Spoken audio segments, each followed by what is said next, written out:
Good time, brother. Deep breath. Hi, everybody. Welcome to another episode of LA Guitar Hang.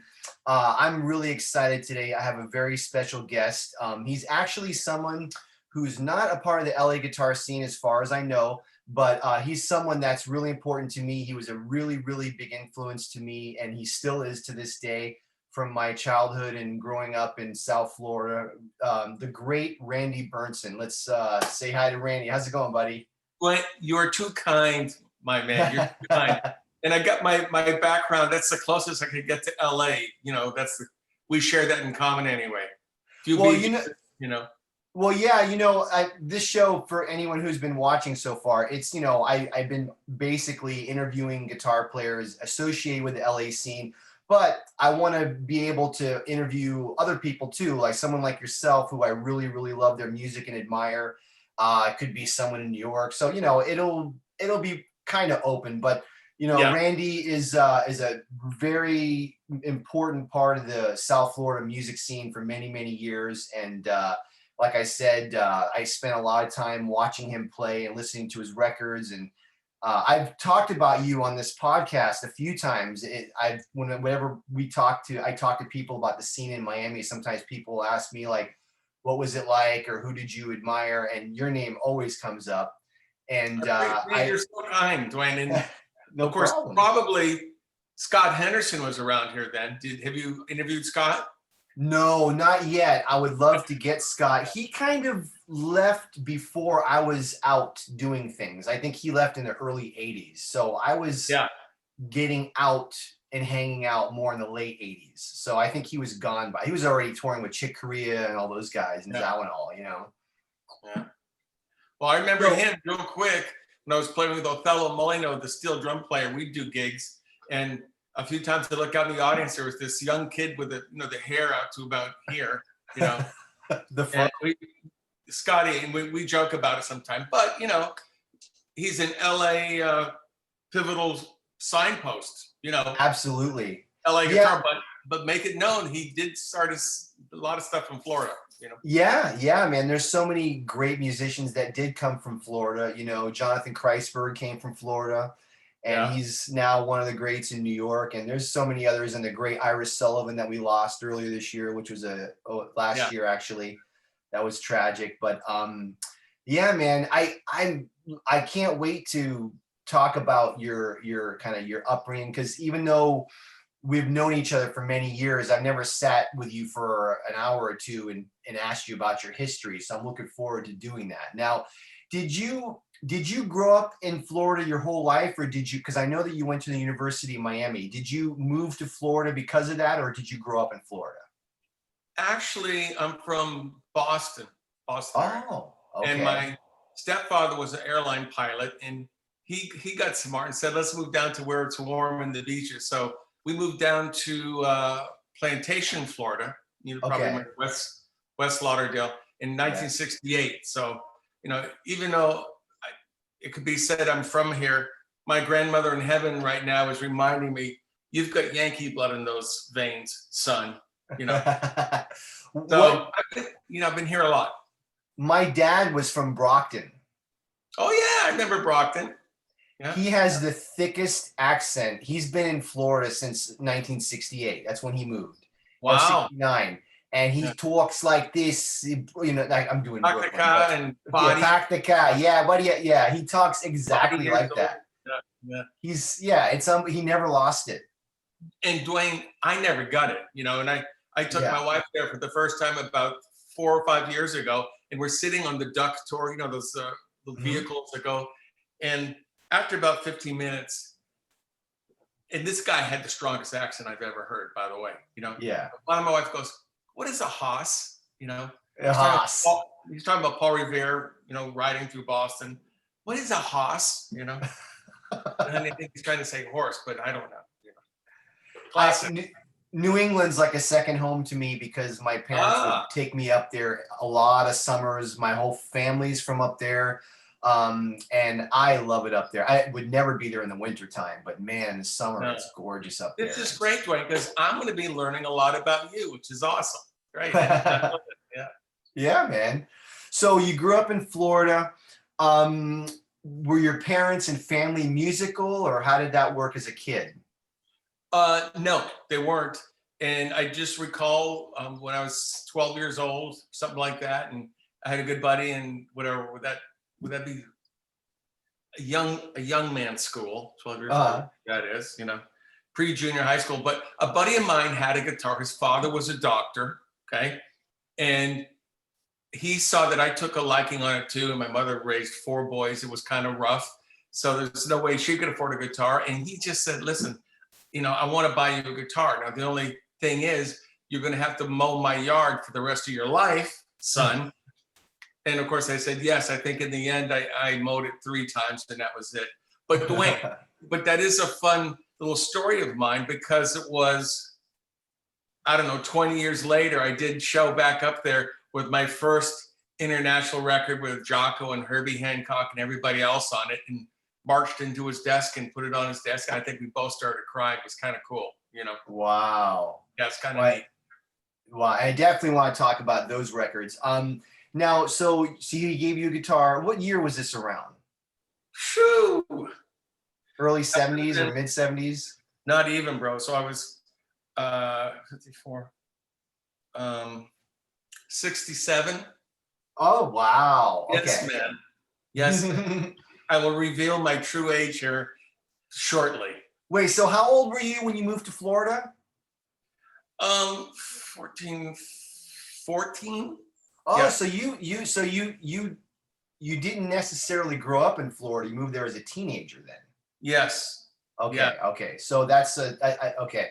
Because I'm a Florida boy. I was born and raised there. My parents, their story is my mom was from England and my dad was a Brockton boy, Mhm. and they came to Dania Beach for their honeymoon. Oh, yeah. And Fell never in left. love with it. Yeah, man. That's where I grew up, Dania Beach. Anyway, then they went back and there was a huge snowstorm and my dad was like, "Screw this, we're moving." And he Wow. went right back and got a job and that was it. Is that right? Yeah, they never left. It's so funny you say that, because my wife and I just came up from the Keys, as I had mentioned, Key Mhm. Largo. Oh, And the there. lady and I hear stories every time I go down about people going down, particularly the Keys, Key West or something. But some people have actually gone down there and never left. Wow. Never went home. They said, "Send me my clothes." So I love to hear those kind of stories related to that, because it actually happens. It does happen. Yeah. Especially, the Florida weather. And I mean, I miss it in a lot of ways, but some I don't. I do and I don't. I've fallen in love with California. I mean, I've been here 19 years now, so I'm kind of a My God, California man, boy. but I love to go to California because of the weather. I've Yeah. always had a great time. The smells are fresh, whether it's in the canyon or the beach or somewhere. I always had a great time. Yeah. The weather. For me, I'm always a beach guy, so I will always live in either California or Florida. That's it for me. But so okay, so you got into I'm assuming, so you got into guitar and you're listening to Hendrix and Clapton and all that like everybody else. Beatles, right? Nailed it. Yeah. Just I mean, how could you not at that age, even my age? I mean, we're all this, in the same boat. We all listen to the same music in a way, And thank goodness, because you only know what you know, right? Yeah. And in life and music and everything. So thank goodness that was running around musically whenever, whatever the 70s or 60s was, that was everybody else was listening to. Somehow, a few of these things, not too impossible, Disraeli Gears, The Cream, Hendrix, they were happening. So somehow it catches our ears and we just are not going to let it go, Right. Yeah. I mean, Dwayne, to this day, I think like the solo on what did Hendrix do, that blues tune? Dee dee doo dee dee dee doo dee dee dee. What is that? Well, he did a bunch of blues ones, like Red House is a slow blues. Yeah, no, that I'm gonna play Hendrix on that, but do I have to play it? If I have to sing it, you're gonna throw me away. But what's that? Anyways, the solo one there to me is the solo that still should go in the time capsule. All that stuff, man. That whole And era. just the sound, the execution, left such an impression on me, and obviously many other people, that it just kept going. You know what I mean? Doesn't stop. It's that whole era, man. I mean, even if you don't even think about jazz, just the pop music, the difference, the difference in all the music. You know, you have like, you know, all the Hendrix, the hard rock, all the incredible soul music, the Motown music, the funk. I mean, it's just endless. I'm still going back all the time, rediscovering stuff. Like oh, I never heard this record. I never heard that record. There's so much there. Bro, I remembered. Crossroads. Okay. Yeah. Are you talking about Hendrix doing Crossroads? No, it was the Clapton you're talking about. Clapton did it. Oh, I thought you were talking about Hendrix. I was like, I didn't know he did Crossroads. Yeah, Clapton, of course. Yeah. I teach that solo to all my students. They have to learn that solo. Really? Yeah. I rest my case. You know, it's so that stuff in, you know, it's hard. It's almost stupid for me to say.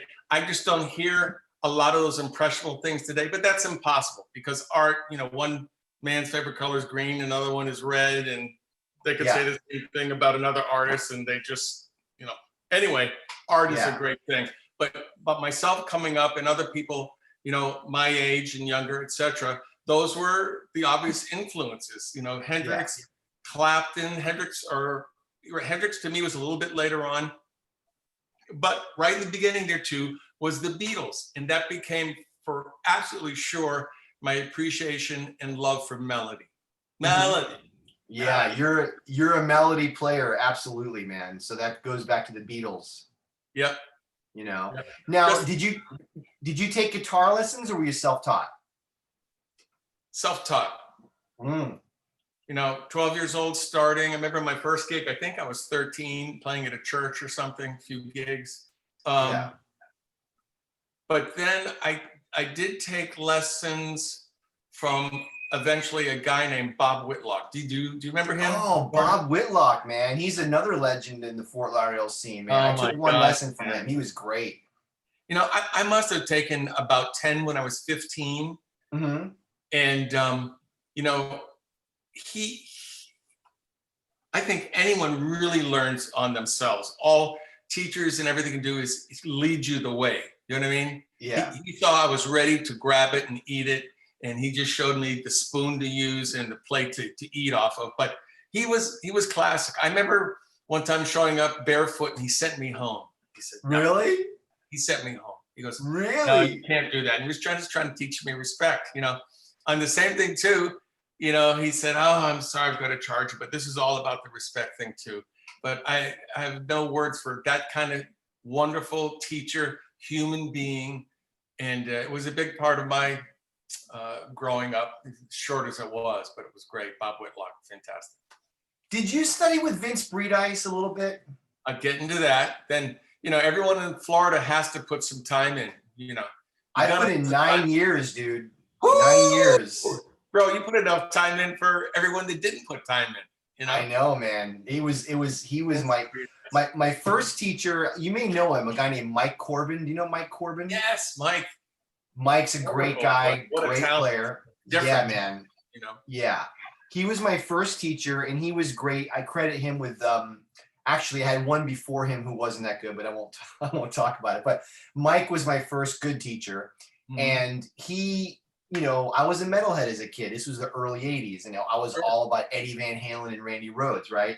So Mike taught me all that stuff, but he made me learn how to read music. He taught me scales and arpeggios and theory. So I was somewhat, you know, I was learning the instrument. And once I heard jazz, my buddy, Monty Cancilla, I'm going to talk about him a little bit because he's going to watch this.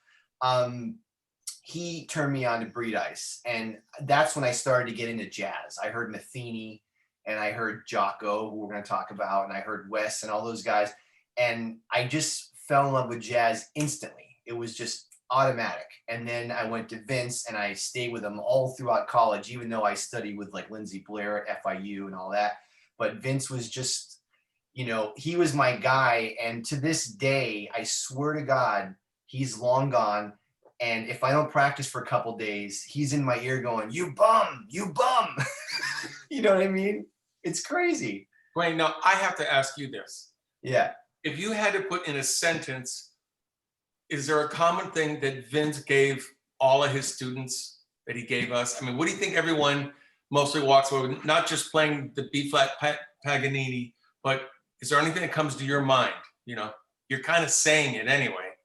Yeah, just discipline, man. Yeah, that's it. Just discipline. The thing was, some people were kind of injured by him a little bit, you know, like he either made you great or he made you quit. Yeah. You know what I mean, and that's pretty intense. And I don't teach that Well way, said. you know. Yeah, that's well said. And I totally, he'll try to break you. And so it's a personality thing. You know, some people don't jive with that kind of personality. You know, I probably would have popped him one if I had him the past few years. You know, God bless him. How many lessons did you have with him? Was it very short or was it? No, I probably did about 10 or 12. Okay. You know, and you know, I mean, I remember going home and taping my picking hand up to taping it. Did he have you do that too? Yep. Yeah. The three fingers down, you know. Oh yeah, but I would go and just practice like that and just go nutty. But he kind of gave me an offhanded compliment one time. At least I took it that way. Yeah. So we're playing, you know, I think at some point he would kind of have us playing solos, right? Or try to. And he stopped. He grabbed my hand. He said, "Stop. Whenever you play, it always sounds different. Why is that?" That's great. And Vince, thank you. You know, I went, it kind of, at first I felt bad. Then we're going, holy cow, thank you.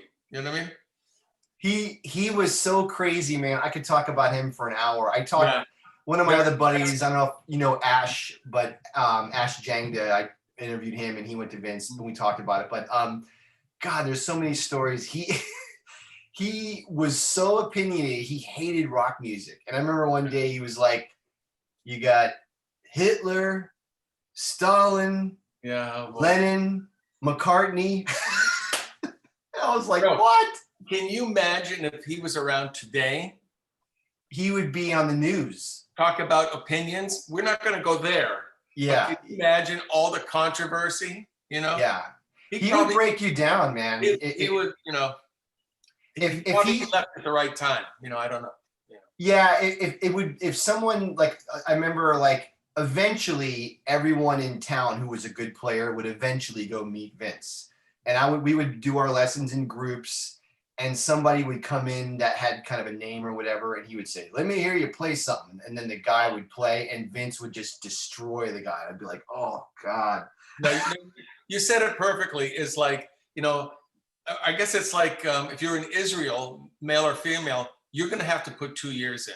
So at some point, you had to get drafted by Vince. Either you went because you heard it, or you got drafted somehow. And that's why I started the conversation with, yes, I put my time in like everybody else. It was quite interesting. Yeah. Yeah, I can't believe it. So anyway, but so you went to Vince, you went to Bob Whitlock. How did you get into jazz? How did the jazz thing happen? I remember, but this sounds corny, but this happened. I'm living in Plantation, and on the Victrola, I don't know how I got it or who introduced me to it, but I had a Tony Williams Lifetime record with John McLaughlin. Oh man, yeah. That's heavy stuff. But Dwayne, like, honest to goodness, I remember hearing it, and it was one of those things I played it over and over for the entire day for 9 hours because there was something about it that just reverberated inside me to this day. Yeah. But that was actually the time I fell off the ledge and I said, what is that?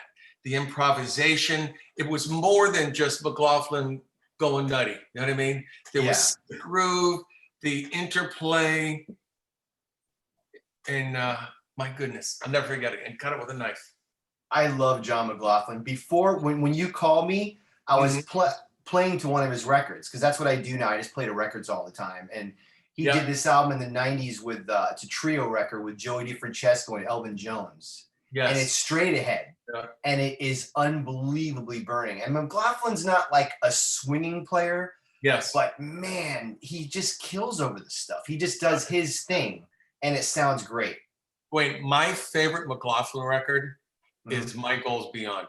You know it? Oh man, of course, yeah, all that acoustic stuff on there, and Just, then the you know, side two with the Indian Night Two Goes jams. On is great. You know, in fact, I still play one of the songs to this day. Is it's in D minor. Hold on. It's like, I don't even know if the thing's in tune. It was in tune when I bought it. What is it called? I can't remember any names. I'm terrible with names. Or I can't. You know, me writing my own names of songs, it just doesn't happen. To the Yeah, very yeah, end. And someone says, you're going to have to come up with something or I'm going to name it, you know? yeah, yeah. So But anyways, that record to me is just the greatest. Melody, playing, he did it right after, I believe, right after Mahavishnu Orchestra. yeah, yeah, he's a big influence on me. He really got me into the whole Indian music thing, and that's a part of what I do. Is I do I did play not like know that. yeah, Wow. sometimes when I'm playing electric, I'll do like an Indian kind of a phrasing where I'm playing with. I love playing with quarter tones. I like playing in between the spaces, and I don't do it with a tremolo bar. I do it with my fingers, and it's just something that you can work on and get. I mean, I'm not saying I'm great at it, but I got a lot of that from McLaughlin. You know what I mean? Wow. He's the guy that introduced that. But there's so many we could talk about. You know, all these players, but. And now I'm assuming around this time you started gigging around town in bands and things like that. Yes. Before we go on, the name of the song is Hearts and Flowers. I'm going to send you a chart of it. Okay. Oh yeah, I'd love to have that. Thank you. It's just so awesome. I love that tune. So eventually I went to I was studying classical guitar with another teacher, actually, Del Staten. Do you know that name? He's a legend in the scene. Everyone used to talk about Del Staten, but I think he was kind of off the scene by the time I came around. I think he was around like in the 60s and 70s and that kind of thing, right? Just amazing, you know, freak. I mean, he played, you know, regular right-handed. Then you could switch the strings on a right-handed upside down. Now, I don't know why you'd ever want to do that. Then he could play left-handed and switch the strings the other way. And wow. Perfectly. And it's, you know, kind of one of these weird things. But what a great cat. So I started classic guitar. I loved classic guitar. I still love classic guitar. Yeah. But that was for maybe a year or two, actually. And then I went to the University of Miami and I studied with, I think I had one lesson with Juan Mercadal, but one of his students. So I was really into it then and really want to get back into it then. So those are the teachers that kind of guided me along the way. But again, they just fill in the blanks. I think with all of us, that's all a good teacher can do is say, wow, here's a car ready to go. Let me fill it in. Let me throw it in this direction. And that's the same with writing. I mean, I think I started writing when I was 14 years old or so. Yeah, so I was going to ask you about that too, because I've always loved your compositions as much as you're playing, and so I'm assuming you started writing early. Yes, and totally self-taught on that. In fact, the song on my first CD, "Old Hats." Love that tune. I wrote it when I was 16 years old. You know. Wow. Yep. Yeah, man, it's a classic. And it keeps. You know, then I would add stuff to it. And I had the University of Miami. When I finally recorded it, I wrote the chart out for the U of M band. That's with John Peter Erskine, and we did that then. But the point is, you know, those kind of things, you know, just fascinated in writing. Everyone has a different way of doing it. My way is I'm practicing and I make a mistake, which is many, but get kind of enthralled by that mistake and say, what was that? How did I do that? And then it's one foot next to the other. Boom, boom, boom, and all of a sudden it's a big band song, you know. That's great, man. Did you finish the whole 4 years, or did you just go for a year or two, or? No, I went for 2 years, and my major actually was classical guitar. And then I was 21, I guess, because right after that, then Mike Stern said, "Hey, do you want to do this gig with Blood, Sweat, and Tears?" So, you know, I exited the school thing and went right into the real school, I guess, and never looked back. I didn't know that you played with them. I knew that Stern and Jocko played with them. And I didn't, was Jocko in the band when you were in the band as well? No, no. Now, when did you meet Jocko? How old were you? Because I know that you were close friends with Jocko and you've known him for a long time. Yes, I was 17 and he was always 2 years older, so he was 19. And there was a club in Dania. Speaking of Dania, Which club? I can't remember, bro, but it was right near the beach. Was Sandpiper Lounge? You were throwing I think it was Dania Beach. There's a little bar there still today. Maybe that's the same bar with a different name or something. I don't know, but I remember there's a group there called the Maximus Show Band. Okay. With one of the most talented people I've ever seen, a guy named Clay Cropper. Plays everything, playing guitar, singing. So I would go occasionally. This time it was a 2 p.m. afternoon gig. So I go down there and I knew some of the guys in the band there. And I'm sitting on the stage after the first break, bull crapping. And on the corner of my eye, honest to goodness, I see this guy, strange guy, walking up towards me. I mean, head down, full body posture, And I kind of went, whoa, I'm trying to think, what did I do? Do I owe this guy money or something? I mean, Jocko, even when I was a kid, 19 years old. So he comes up to me, he goes, man, I like the way you play. I saw you play at the Flying Machine. Let's get together and play sometime. Yeah, okay. Wow. So that's the first time. And then I come to find out that that's the guy. There was a store called Broward Music, Broward Boulevard, of course, and a bass player named Pete Fargo, and he would say, "Oh, yeah, it's a bass player named John MacGyver." And he was real fancy. He did some kind of weird hand stuff playing, but this other kid that's around here that's just the feel is just like nobody and just plays like wow. And that was Jocko. So that started that, and then we were friends ever since. Wow. Yeah. I always tell the story. I told it on one of the other, I think it was the first episode, but the first time I was already listening to you, and it's a long story, but basically you had a Monday night residency at the Musicians Exchange, and I was in the 9th grade and my friend Monty was in the 12th grade. And I don't know how the hell we heard a rumor that Jocko was in town and he might play. So we were like, let's go see Randy. And we were like, maybe Jocko will be there. He probably won't be, but let's just go anyway, just in case. And like I said, I was in 9th grade. I did tell my parents I was sleeping over at my friend's house because they wouldn't have let me out that late. So we're sitting in the parking lot. We get there early, and this old Cadillac pulls up with an old blonde lady driving.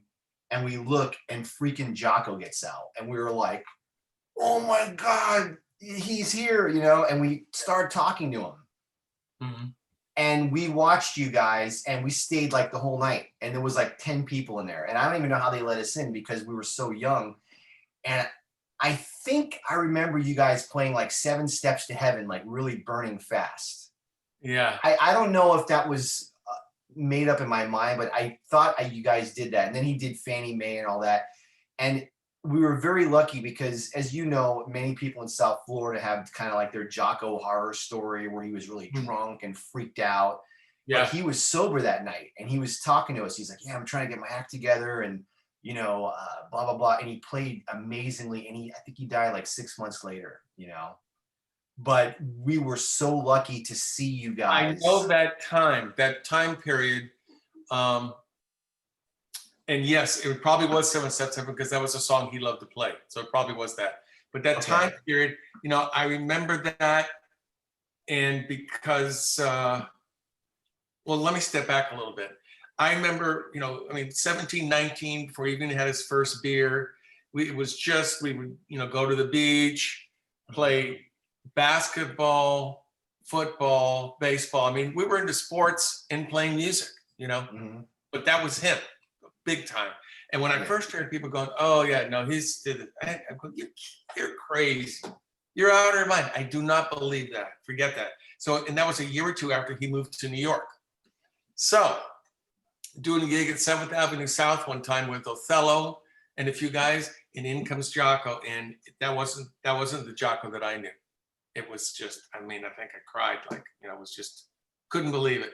But now fast forward a few years after that, he's back in Fort Lauderdale, doing great. We were rehearsing, you know, we had a little band together called the Holy Ghost, he named it.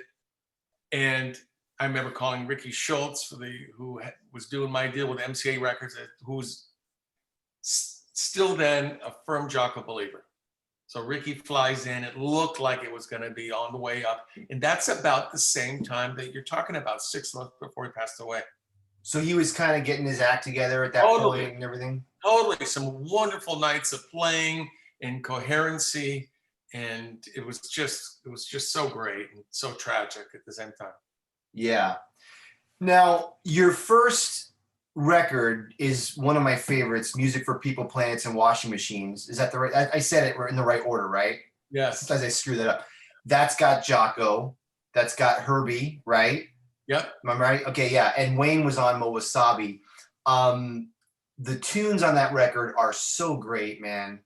And how did that album happen? How did you get those people on your record, and how did the whole thing come together? Well, I mean, the obvious thing is Jocko's there. Okay. Okay.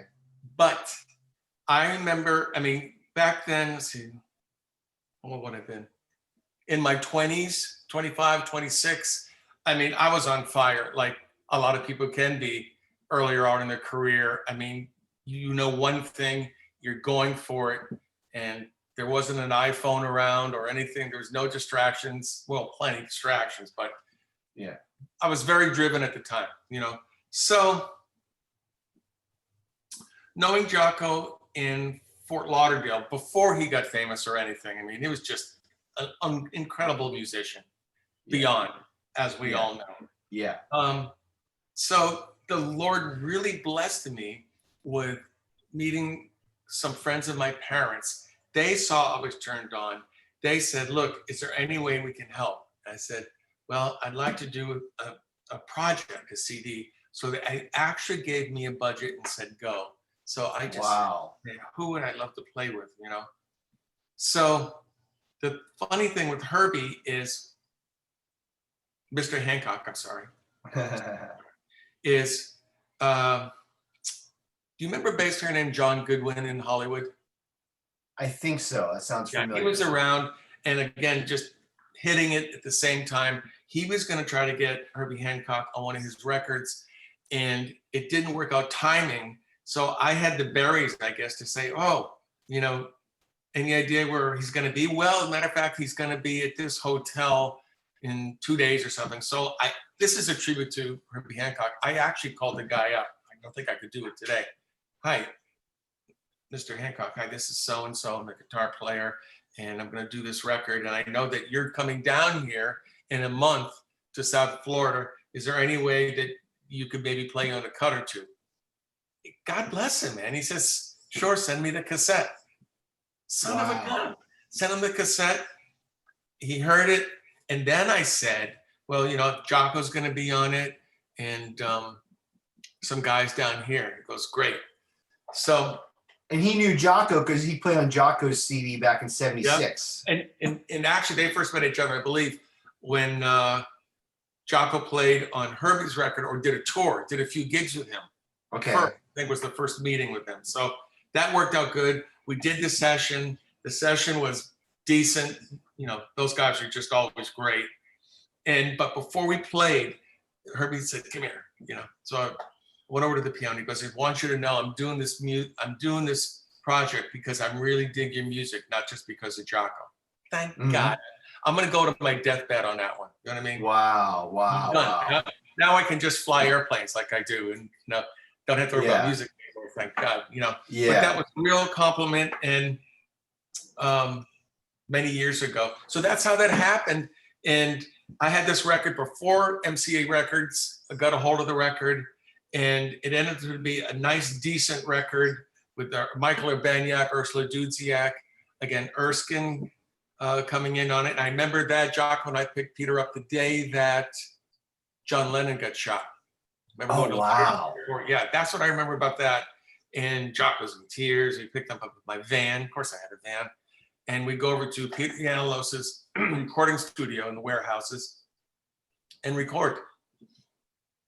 Also did some recording with Peter Erskine, that same thing at Little 8-Track Studio, Ocean Sound Studios, if you remember that. Did you ever record there or play there? Ocean No, is that in North Miami? Is that near Criteria?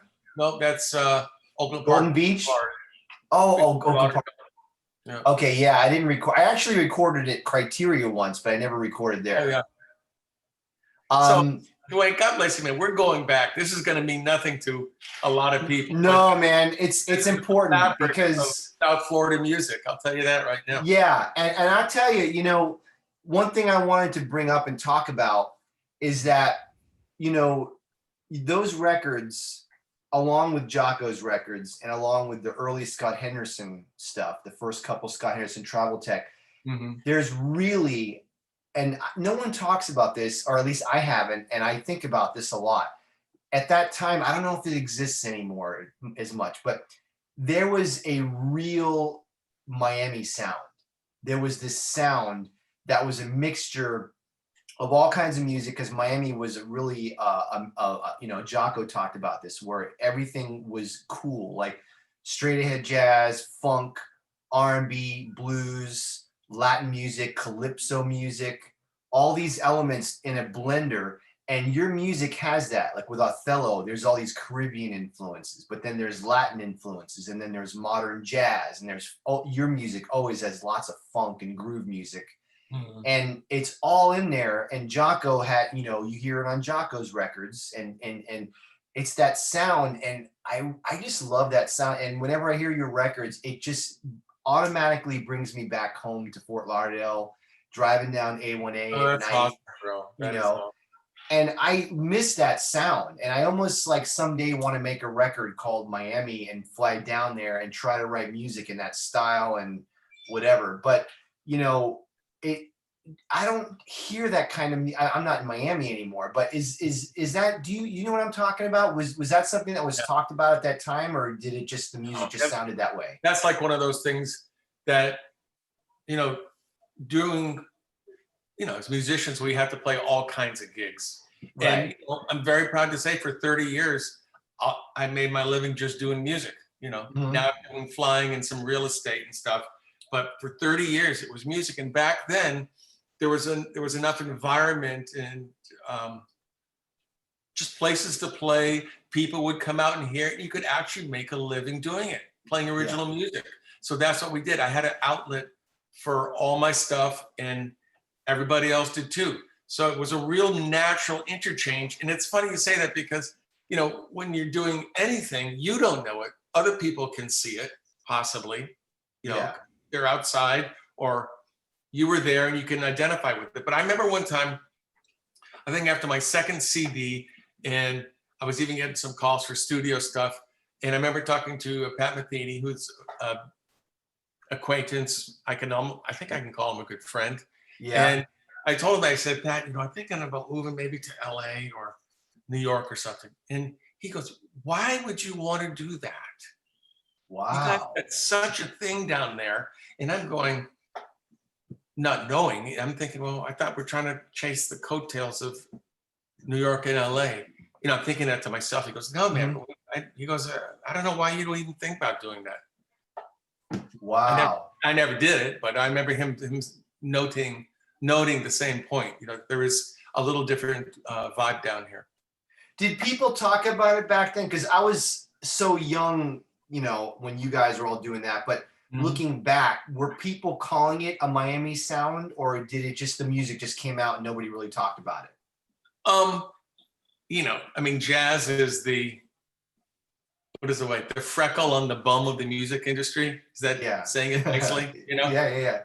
But I mean, I remember one time doing an interview, and this is right when Miami Sound Machine came out. So Miami Sound Machine. I mean, they kind of put a capsule on it, rightfully so. You know, we're talking about 1,000 times bigger audience than jazz would ever be. You know, right. But I remember hearing that for the first time of it in a big level of, you know, the Miami sound. You know, and I remember the question was, well, what do you think about the Miami Sound Machine and with the Miami sound that's developing or sound down there? And it made me think about it. Well, yeah, I guess there is something down here. Why wouldn't there be? All the different Yeah. influences of the Caribbean. And I mean, I remember having to learn steel drums at one point, Dwayne, you know, Yeah. terrible, you know, and just background chord stuff. But the point is, it was all around us, you know. Yeah. So Yeah, and your compositions, like I said, they just sound like Florida, man. It just has that feeling and that sound. It makes me think of my youth, you know, just I can smell the air, you know. It's a weird thing. And I just don't hear anyone doing that now. You know what I mean? Like your music now has progressed and it's different, it's newer.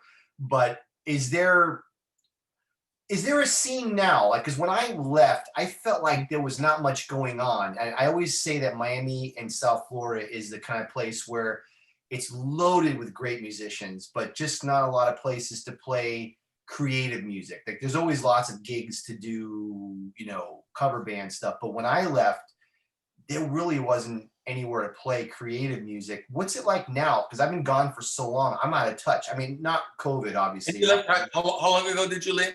Did I you left say? 2001. I've been gone that long. Yeah. It slowly went, you know, I mean, it's just, this is, you know, we're talking in kind of gray matter concepts here, but I notice a difference is, and remember, I mean, I really have always wanted and done my own thing, you know? So of course I've done some club dates. Of course I've done some kind of country western to everything. Yeah, gotta make a living. I didn't have to move that way, you know, but I saw, you know, probably after that time or even a little before that is just things kind of went another way, you know, where music -1, a lot of that stuff, a lot more vocal stuff. I wish I could sing, believe me. But as far as creative gigs, the venues got less and less. And of course, to this day, if there is such a gig, they're still paying the same money that we did 35 years ago. Yeah. You know, so now today, I can think of 1 or 2 places that are up and running in Miami, and you know, sure, there's a gig with 10 or 12 people there. You know, how can musicians can't work that way? Yeah. Club owners can't work that way. So there's little, you know, loose ends, and I think it's pretty much like that all over the planet right now. You know, you have well, right now it's like LA's dead right now. There's nothing. Is that right? Right now. Yeah. Well, it's the most shut down city probably maybe in the country right now. Yeah. Even though the numbers are probably the worst, but before the pandemic, LA was fantastic. I mean, I've really been enjoying being out here because there's all kinds of music. You know, it's like any big city. There's way more musicians than there are gigs. Sure. But there's a lot of great musicians, and I was just happy to be a part of it, you know, doing my thing, you know, as the best I could. That's awesome.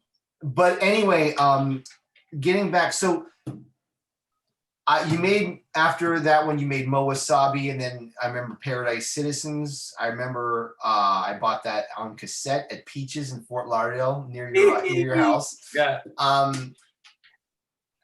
And I think you're maybe mentioning that you might be re-releasing them, which I want to hear about that. But where did I want to go with this? So you eventually, yeah. So then you had that residency at the Tavern 213, which was a huge part of my musical life because I'll never forget. Do you remember? I was always with the Asian girl that was my girlfriend. Now she's my wife. Yeah, we have a kid together now. So we were always been together.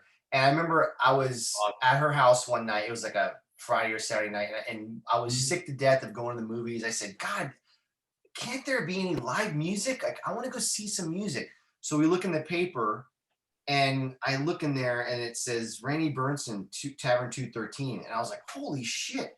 So we went and you guys are playing your trio.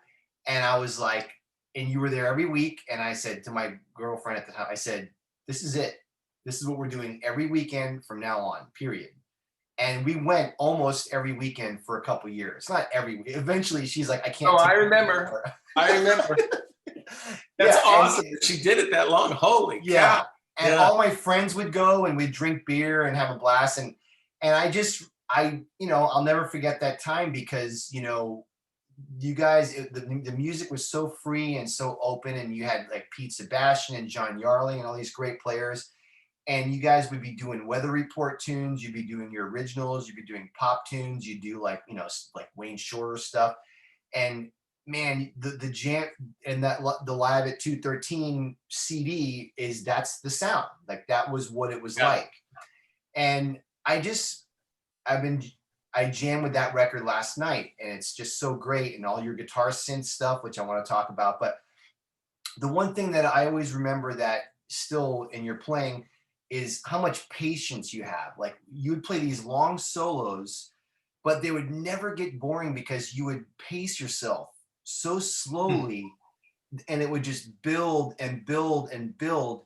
And that is so freaking hard for most people to be able to do, because everyone wants to just go for it, and then there's nowhere to go after that. Where you would play really sparse and leave all this space and then slowly build. And then having the guitar synth made it even another level, because you'd be playing with a sound for a while, and then you go to another sound and then guitar.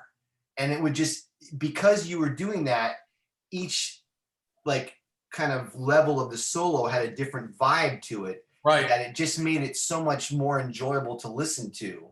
And then you would do these pads where now we have the freeze pedal you can do with the guitar, but you would have a pad where you would hit like a grip and solo over that grip, and then another grip, and then another. And man, it was just, you definitely sounded like Joe Zawinul in a way, but on guitar, which is like the freaking coolest thing ever. Who wouldn't want to sound like Zawinul?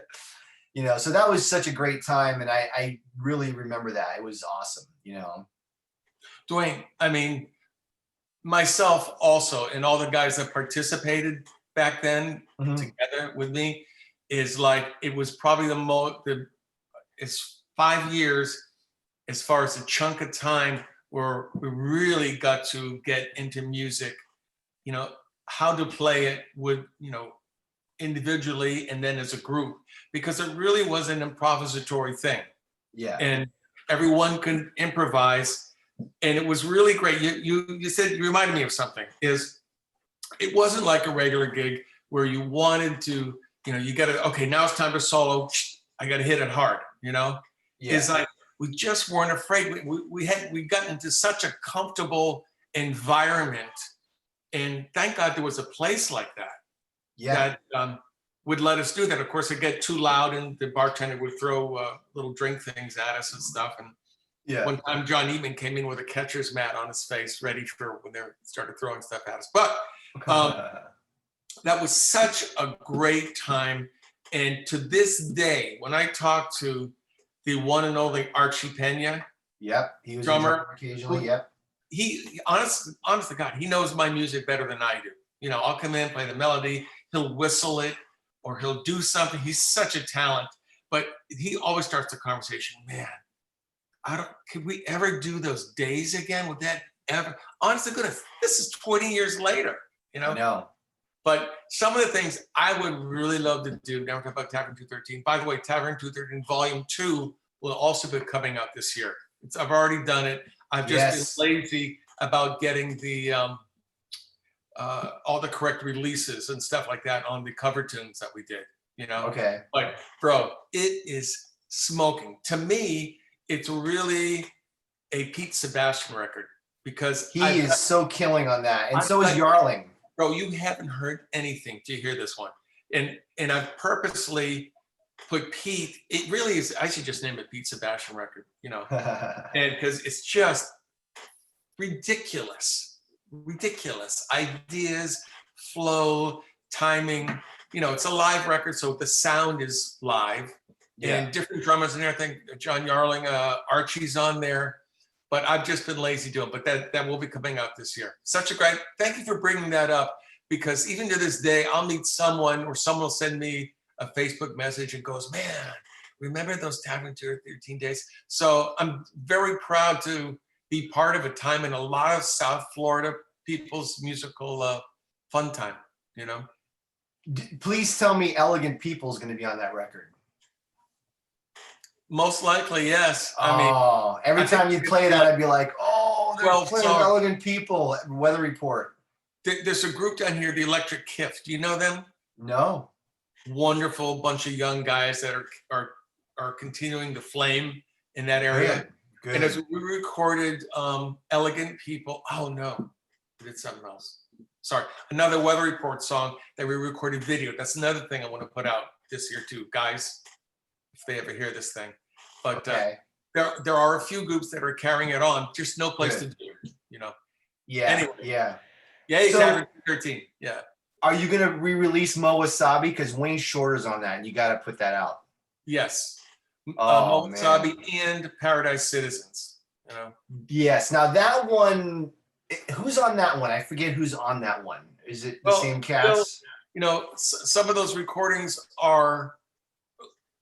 came from Mo Wasabi, who didn't get put on the record, maybe one or two. But Wayne Shorter's also on a song there with Steve Gadd and Marcus Miller, a song called Z. Wow. I think that's there.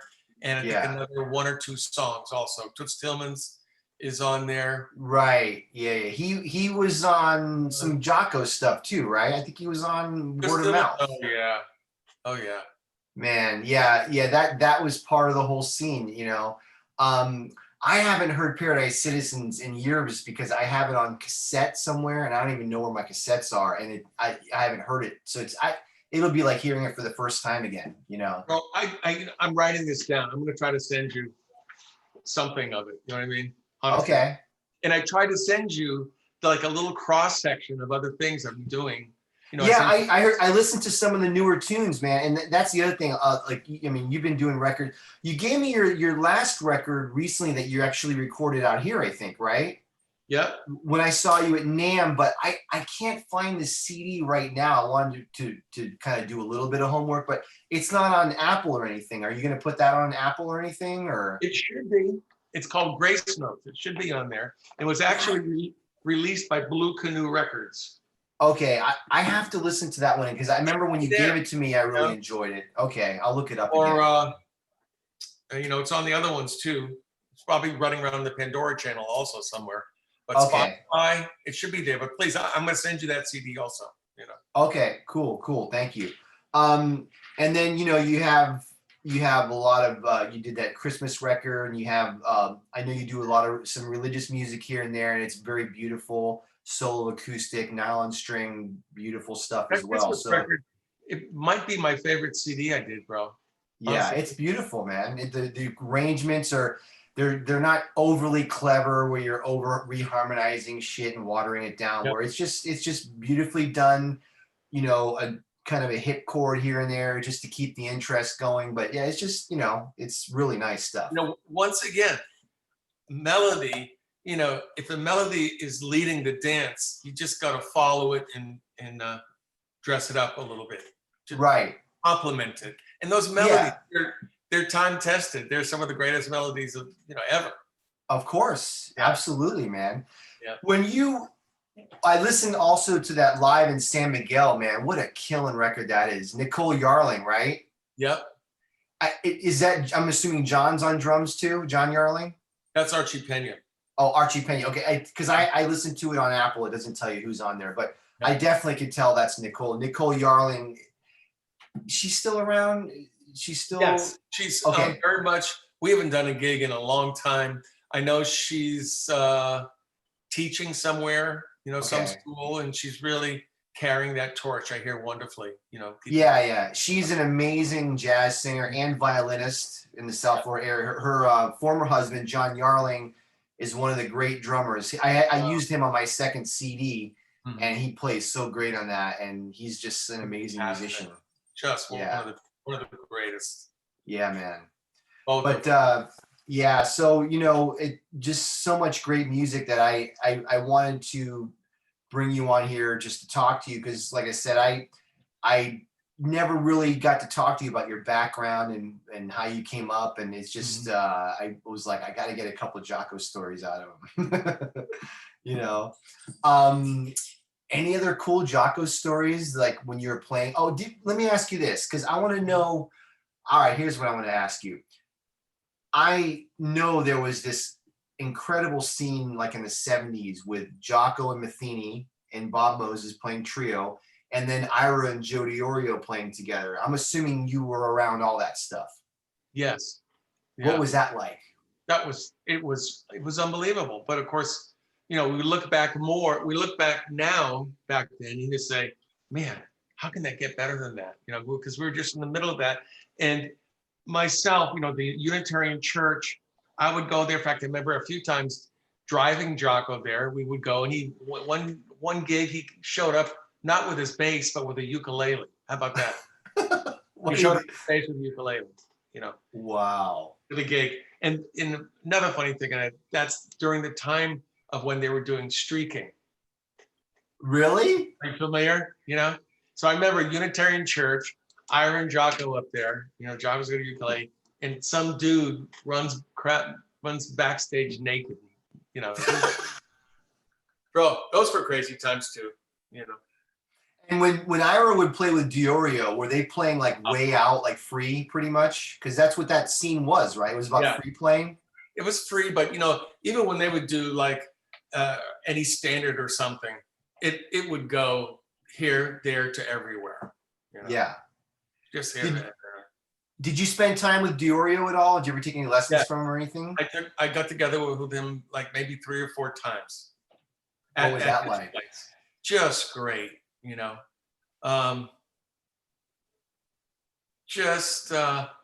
was just so laid back.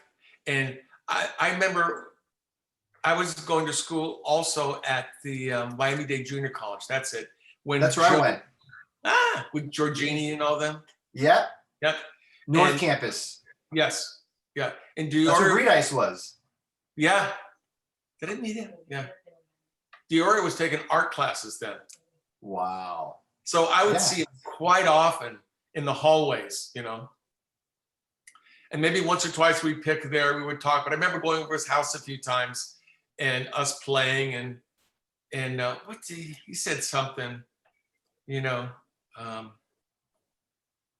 keep practicing. Maybe there'll be a time when you're going to stop practicing. I don't know what he said, but it was, bro, this one Joe DiOrio. And back then when he was in Miami, he was just tip top, bro. Tip top.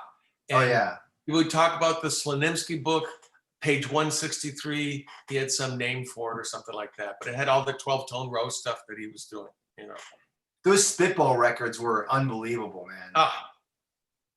Who's the guy? Wally Cirillo. Remember that? Yeah, the piano player. Yeah, he did some of those records with. But he did. Go ahead. He did a duo with Wally. I can't remember the name, but then he did a duo with Steve Bagby, and then he did the solo Peaceful Journey, man. Wow, what a great record. Yeah. I was looking for that for years and years, and then one day I go on to iTunes and it's there. No. I was like, I'm buying it, because I have it on vinyl, and I hadn't heard it in years. And it just showed up on iTunes, and I was like, I'm getting it. And it's a great. The only thing with some of those records, his sound is not that great. It almost sounds like he plugs into the board or something. And I was like, the sound is a little rough, but the playing is incredible. I'm like, why didn't you just plug into a twin and mic it or something? You didn't have to, it doesn't have to be, complicated, but it doesn't matter. His playing is just unbelievable. Ridiculous. Yeah.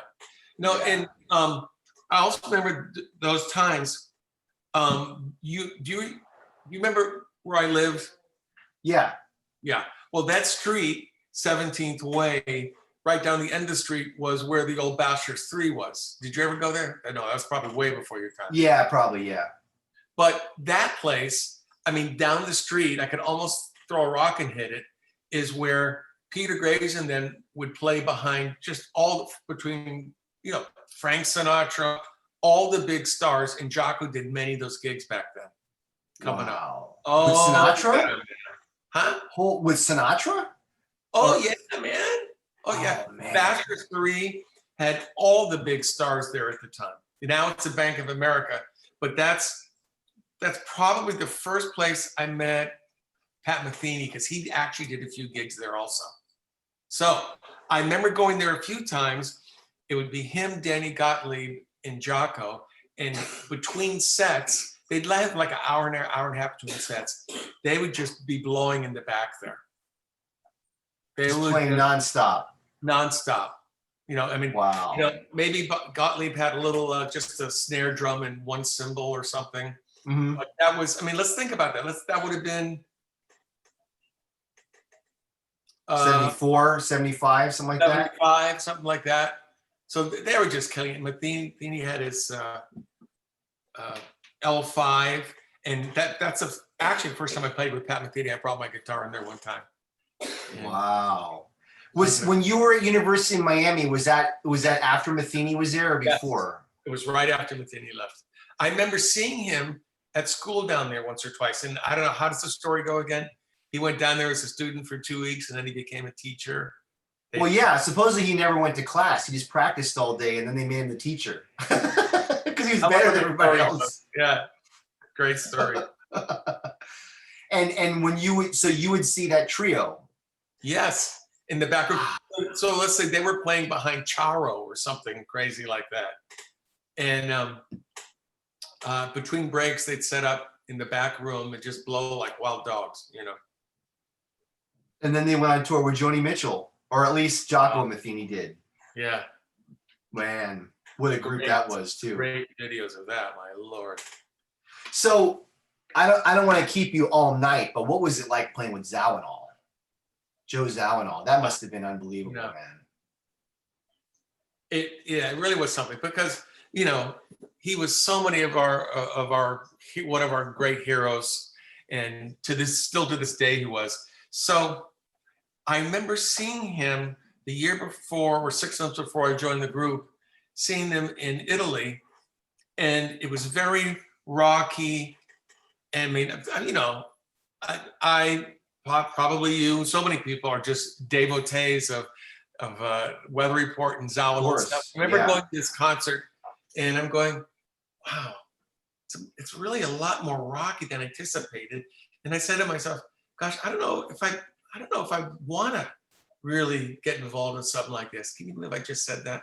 Then, you know, within 6 months, Scott called me and said, hey, listen, you know, would you be interested in doing the gig? And of course I jumped at it, you know.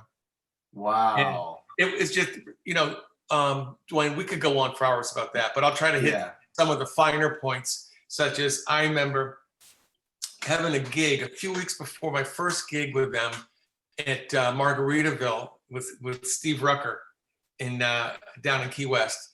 And I just was practicing. God bless Steve, because he would practice with me. We'd go over those tunes till everybody was dead. You know, I tried to prepare myself as best as possible. So, and I remember there's a song that kind of a funky poppy thing. And evidently, I guess I learned part of Wayne Shorter's solo or something. I can't remember. But I remember going finally to the gig, bro. And it was in Holland. It was the winter version of the big jazz festival that they would always do, you know, the Den Haag Jazz Festival. Mm-hmm. And it only went for 3 years. So this is the first year. So I remember showing up. I go right to the venue. And the first 3.5 hours was Joe Zawinul fighting with the drummer. You know, he loved to fight, bro. I heard he was kind of a rough guy, from what I understand. Oh yeah.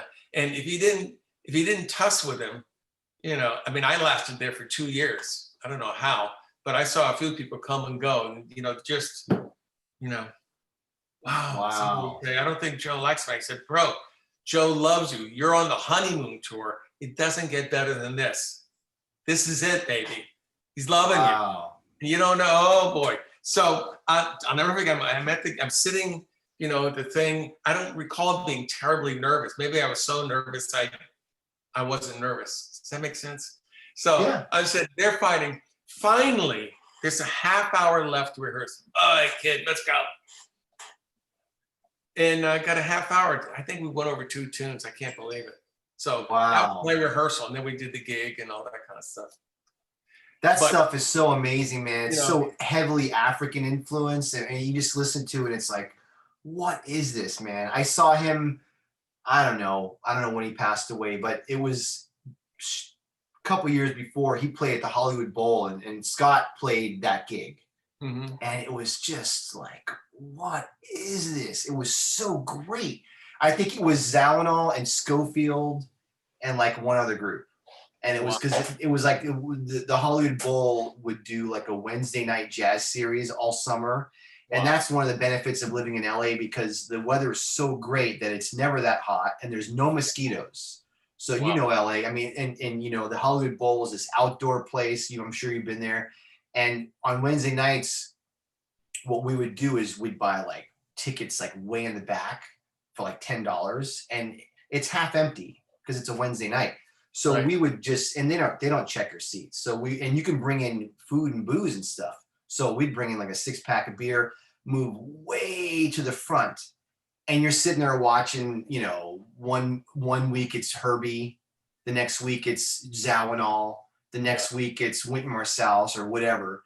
And we would just go and just sit outside and just be like, this is the greatest thing ever. You're outside and it's like 75 degrees or 73. There's no mosquitoes. There's no humidity. Yeah, it's just great. But that's the only time I saw Zawinul. But that's it. Oh, yeah, man. You know, I know. So going back to the second, I remember, you know, the honeymoon tour I did. You know, you were the greatest because you're playing with Joe. I mean, that he introduced you that way. You know, he's got to be great. He's great. You know what I mean? Yeah. That's the honeymoon tour. And I remember hearing the stories, you know, of when the honeymoon tour fades away. And I remember we did an outdoor gig in France somewhere, and the past week I was getting the famous weird looks from Joe. You know, that famous weird looks, and it got to a point that he snapped me. He snapped me, man. Put my guitar to my side. I'll walk right up to the maestro himself and told him how I really felt, you know? Wow. I'll just leave it at that, bro. I'll just leave it at that. So he was vibing you and you couldn't take it anymore. Yeah, you know, after a week or so, and because he could demoralize you. You know what I mean? Yeah. And I think that's what he really loved to do, you know, to get something out of the band. So watch this. So I walked back to my little X where I was standing doing my guitar thing, and as I walk back, I'm going, oh, did I just say that to the guy that I've been listening to since I was 15 years old? Oh shit, I'm fired, man. That's it. Honest to God, man. I look back at him and he's like this. He's smiling, and I read his lips. I swear to you, Dwayne, he goes, now I got a band. Oh, really? Yep. So maybe he's playing mind games. Maybe he wanted to have a tension in the band. He lived for that tension, and that was that old school jazz BS. And I remember talking to Mike Stern about that. You know, I know Miles Davis was there, but he wasn't playing with Miles Davis at the time. He was on maybe his own thing or Brecker Brothers. But I said, Mike, you know, this stuff with Joe is just crazy. He goes, man, that's the old school jazz bull crap. You don't need that, but stick with it as long as you can. But, you know, we've all heard this. Back years ago, it was cut or be cut, and you know, it's really not my cup of tea. You know, living like that with that vibe. I mean, you can get people to perform in other ways to the best ability. Well, you can make people love you, and they'll play just as hard if they love you. You know what I mean? Too. But you know, I'm sure I was very confusing to Joe because he'd see me reading my Bible. What are you doing? You know. And I'm sure I really confused the dickens out of him sometime. But he got me riled up a few times. And I know it's probably the only reason I was in the band for 2 years, you know, because we would have our little fun times. And yeah. Bro, we could go on. That'll be another talk sometime, you know. But yeah. Well, I mean, I appreciate you giving me all your time already. I mean, we could talk for hours and hours, and I'm probably going to regret forgetting to ask you things. I always like to end with a little gear. Like, I remember back in the day, you were playing your Telly that was heavily modified. You had a tremolo on it. You had a humbucker in there, and you had the synth pickup. And I think you used to use a Pierce power amp, and Yes. you would blend the synth with the guitar. Yes. Are you doing that now, or what are you using now? Do you have a different rig, or is it the same? The Pierce, I think I've got in my garage somewhere. That was a great amp because it was a dual amplifier, so I could do my guitar and synth at the same time. You know. Mm-hmm. Now I use a Bose system for the synthesizer, you know, which is nice, full range, Mm-hmm. and a regular. I go from a Fender amp twin to I got 3 or 4 amps here. You know. So you're using tube amps now, and you're using a separate amp. Yes. So you're still doing the synth sound. Oh yeah, man. Yeah. Yeah. I love that, man. I love it. Before I forget, synth sound, Zawinul. There was a part in the show where I got to play Joe and he played Wayne. He'd pick up his little thing made by Korg, and Yeah. I would then play the chords. Bro, I can't believe I did that stuff. You know, I wouldn't have the barriers to do it now, but just to play and improvise and see him just standing there blowing that thing and me doing synthesizing, it was just, this was crazy. I have a recording of that, and I've been meaning to talk to the Sons to see if somehow I could release it. You know, I don't know. I wonder if there's any stuff on YouTube of that band. Have you looked? There is. Okay, I gotta look that there's up. so many, you know, I mean, after I left the band, 92, whatever, there was so many great musicians that have come in and out of that band. And it's interesting me to see that sometime because, you know, I remember some of the songs that they did and see the differences, but there are so many great players came out of that band. I'm really humbled to have been there. I can't believe it, actually, you know. Well, yeah, you're part of history, man. I mean, he's one of the great icons of music, and it's kind of like if somebody played with Miles, or you play with Zawinul, you play with Herbie, you're part of the whole jazz history, man. You made your mark. I mean, that's huge. It's crazy. I just want to play the blues, man. I'm kidding. No. I love your blues playing, man. I wish I could have played with you. I mean, I never feel like I could play with you, but now would be fun to just jam and have some We fun, shall, you know? bro. We absolutely shall.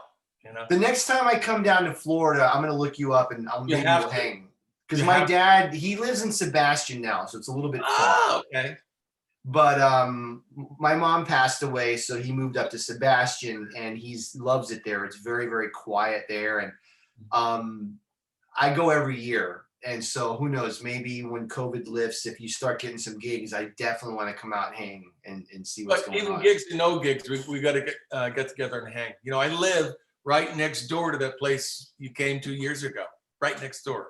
Wow. Okay. Yeah, man. Yeah, those are good times, man. But I'm so glad you're re-releasing those records because I really love those records. And the first one, it's still out, but the other ones will be coming out. So obviously, if anyone who's listening, if they want to check Randy's music out, he is on Apple, iTunes, and I'm assuming Spotify and all that kind of stuff. Yeah. And look for the new music. Man, it was so much fun talking and hanging with you, bro. I really appreciate you coming on. Great, Hank. We could go on. We could just go on, brother, which I really love. So I hope your listeners would enjoy a few moments of that. And yeah, stories, you know, whatever. These things are fun, man. I've talked to so many amazing players, a lot of younger players, a lot of you know, guys like Bruce Foreman I talked to, and you know, I'm trying to get whoever wants to do it, you know. I mean, I want to get some blues players, I want to get whoever. If it's guitar, I want to talk to them, you know. That's really great, Dwayne. You're doing a great thing, bro. I look forward to getting together with you, either here or there, you know. Yeah, well, if you ever come to LA, definitely hit me up because I'll hang for sure. Awesome. You know. All right, buddy. Thank you so much for doing this, and I hope you and your family stay safe, and God bless, and we'll keep in touch, brother. Same to you, man. See you soon. Okay, buddy. We'll see you. Bye-bye.